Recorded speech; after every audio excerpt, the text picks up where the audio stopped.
Hello friends, today I am sharing with you guys a blowout tutorial, but with a very large curling iron. So I've had a lot of requests because I've really been using the Dyson Airwrap and then the Dyson straightener to style my hair lately. I'm loving the big blowout curls that I'm seeing all over the place. And I just understand that that is such an expensive, truly investment piece. And so a lot of you guys said, do you have a curling iron recommendation that can get the same thing? And I do. So I will link the T3 curling iron below. Y'all know I absolutely adore T3. Pretty much the only curling iron brand I've been using since like 2019 or 2018. So of course I bought their 1.75 inch curling iron, and that is how we achieved these very beautiful, big, like luscious blowout curls that will fall just a little bit, but I find that with blowouts especially, the longer that they go, like the more I like the look. So yeah, I'll walk you guys through everything. I'll share products. Everything that I am talking about is going to be linked in the description bar and the pinned comment below. If you look at the very pinned, like first comment in the comment section, everything is linked there as well. So thank y'all so much for watching. Don't forget to click the subscribe button if you're new here, and let's get started. All right, my friends, so we are about to start curling this hair. It is very flat, but I'm going to show you guys, like I said, how we're going to do a full blowout tutorial. Now, part of that does not include the curling iron for the bang situation, but you do need to curl them first. I already have heat protectant on my hair. I guess it would help if I brushed my hair out. But a couple little details about the curling iron itself. So this is the 1.75. And you can use code T3FRIEND15 or T3FRIENDS15 for 15% off. I can never remember if it's friend or friends. I don't think you can stack it. You might be able to if there's a site-wide promo going on, but regardless, you guys know T3, they're like my all-time favorite Hot Tools brand. But I used to own this curling iron. I got rid of it when I chopped my hair off because at the time it was like very wavy hair was the thing, even for short hair. And it was one of my biggest regrets, honestly, was getting rid of it. So they've made a couple changes. You've got a hollow like barrel now, so it's a lot more lightweight. This is even smaller. These curling irons heat up fast, like insanely fast. I was holding the top of it when I plugged it in, and I had not turned it off from yesterday. So like as soon as I turned it in, it was on level 4 and I felt it get warm, like instantly. It will flash until it is fully up to the heat that you want it to be at. And the 1.75 barrel is the biggest barrel that they have.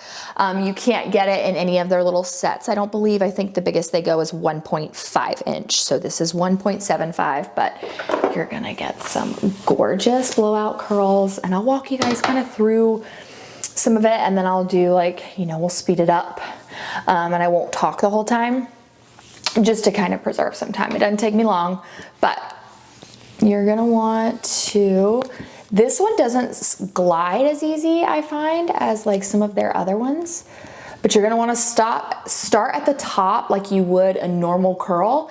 And basically we're just kind of back to curling our hair, regular old school prom curls. Now trust me, don't touch this. I know it looks a little too curly Q. You're thinking, I'm not going to prom, I'm going to work, I'm doing whatever. Just trust me on it, okay? It's gonna look good when it is all said and done, but you gotta get through like the first part. I also like to take bigger sections with a bigger curling iron. I think that also is how you kind of achieve a more like blowout look. Because when you take smaller sections, of course, you're curling more hair. That one does take more time, but you're also gonna create even more curls, whereas blowouts are very simple, they're very seamless, they flow together really nicely. But just kind of guide the curl down. You wanna make sure you start at the root and roll down. So I'll show you guys a little small piece here. So you start at the top, roll. And this is something I encourage you if you've never curled your hair before. Again, this is kind of a tougher one to do it with. I recommend doing it with a smaller curling iron.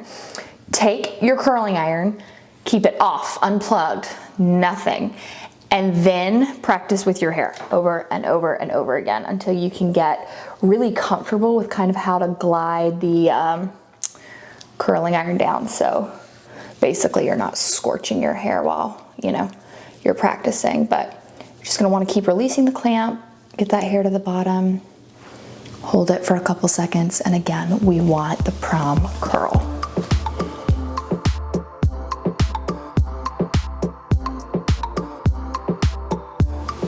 All right, so this is our finished product. Do not touch, just as basically as easy as you can. I'm gonna pull all this hair over and then push this hair back. Don't run your hands through it or anything, just let it sit, and we're going to curl the other side. I don't touch my hair usually until I am 100% done with it. If you can even leave it a little bit longer after that, I don't have the time today, but if you can leave it a little bit longer after that, then definitely do it. Just make sure your hair is cold to the touch before you shake anything out, because that is going to really make a difference in your hair. And sometimes I'll run my hair through, like I'll run the curling iron through my hair just a little bit to kind of get some frizzies, especially at the top.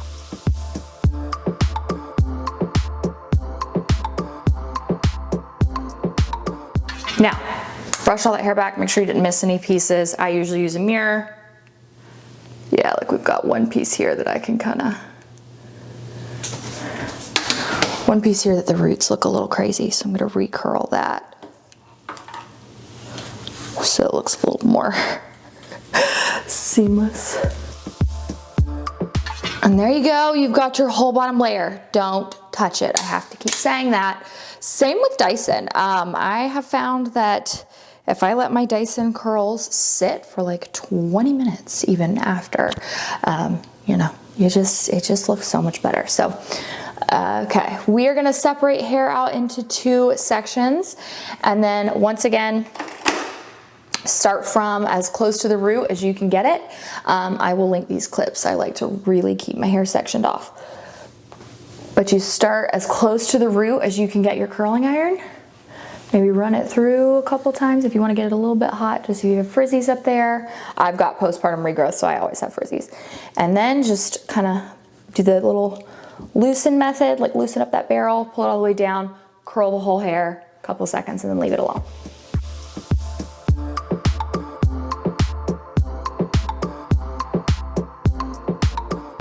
Now, I'm gonna leave this part out.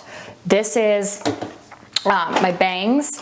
You can curl it with a curling iron. I thought I was going to, but honestly, it doesn't make much of a difference. You gotta use a blow dryer, or in my case, I'll use a Dyson attachment. You don't need the Dyson, but you gotta use a blow dryer. I just feel like after, what am I, almost 29 years on this earth, I have tried to make my bangs, whether they were short, long, thick, thin, whatever, I've tried to make them work and curl them and do this and that, and the only time I'm happy with the way my bangs look every single time is when I use a blow dryer.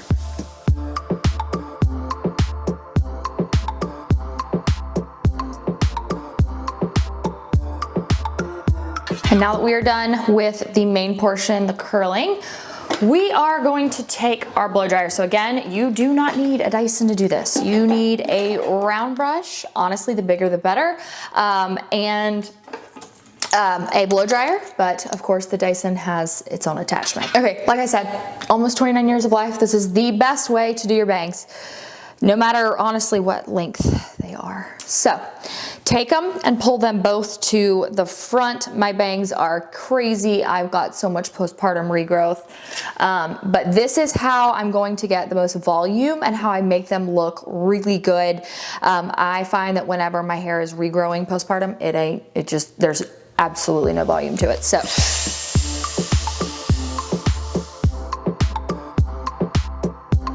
and then take a really big roller. I actually have been loving these for all over my head, but for curling iron, like if I'm doing a retouch, I love to use these, but when I'm using a curling iron day one, I'm not gonna do it with like freshly washed hair.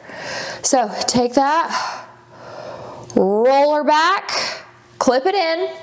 You look a little crazy, I understand. However, this is going to make a huge difference. So I'm gonna go cook myself some breakfast real quick. We're gonna let these curls chill, let this cool, then we'll come back and finish styling. All right, so maybe the unpopular opinion.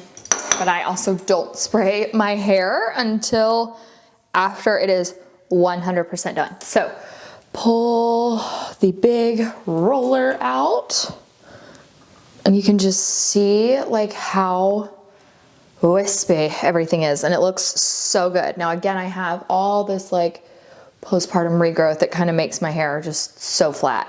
But we're gonna go ahead. I take a wide tooth comb to go through my hair. You can use your hands. Honestly, it makes not much of a difference. I just like to really make sure that my hair is all the way brushed through when I start the day. So go through with a wide tooth comb. And then this is where you can kind of fix up any parts of your hair that you want to. I actually think we're doing pretty good. Looks really nice and just simple, blown out.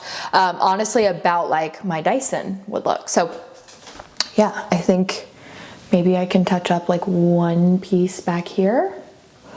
Maybe just that it looks a little bit like it dropped too much curl. We'll just curl the middle part of that because that's really what fell. But yeah, I mean, this looks, whenever I brush through a Dyson, this is exactly what it looks like. Just looks very blown out and simple. So for finishing products now, there are two hairsprays that I really, really like. I think one gives me a little bit more shine, and that is this one. It is the Kenra. I will link both. This is the Living Proof Control Hairspray. It says all day firm hold. It does have heat protection in it, which I spray that after. So it doesn't really do me much good if I didn't spray my heat protectant first. I will link my favorite heat protectant, but you have to put it in wet hair. So just keep that in mind. Oh, I don't like doing this over my mic. So hold on if the sound sounds weird for a second.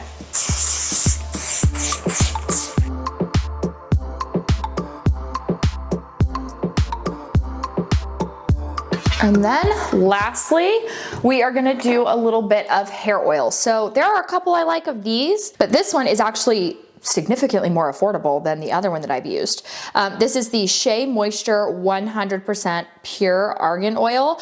I honestly like to use hair oils a lot. I feel like it's just so good for your hair, and something I have stopped doing is using dry shampoo as much. I am now washing my hair more, and my hair looks and feels so much healthier. It's growing so much faster. So while I will still use dry shampoo like here and there, I just feel like my hair doesn't look or feel as dry. So in combo with me washing my hair more and using this hair oil, my hair is just looking really healthy these days. And I of course do think that is also contributing to my postpartum regrowth on top of the liquid collagen that I take. So here we are. I'm gonna go ahead and get dressed for the day. I'm gonna go ahead and get dressed and I'll film the intro for this, but the curls are just so pretty, and they will kind of fall just a little bit by tomorrow, but today this style is pretty locked in. I just love the way these like big, looser curls are looking lately. You can also spray a little bit of texture spray in your hair. Navy texture spray is one of my top faves. I find that also with hair trends, I'm not seeing as much of that just like messy curl anymore. That doesn't mean that it's not there. It doesn't mean it's out of style. It's just I'm not seeing it as much. When people do these blowout curls, you don't see that like messy tussled look. So you could definitely spray some of this, but thank y'all so much for watching, and I will see you in my next video.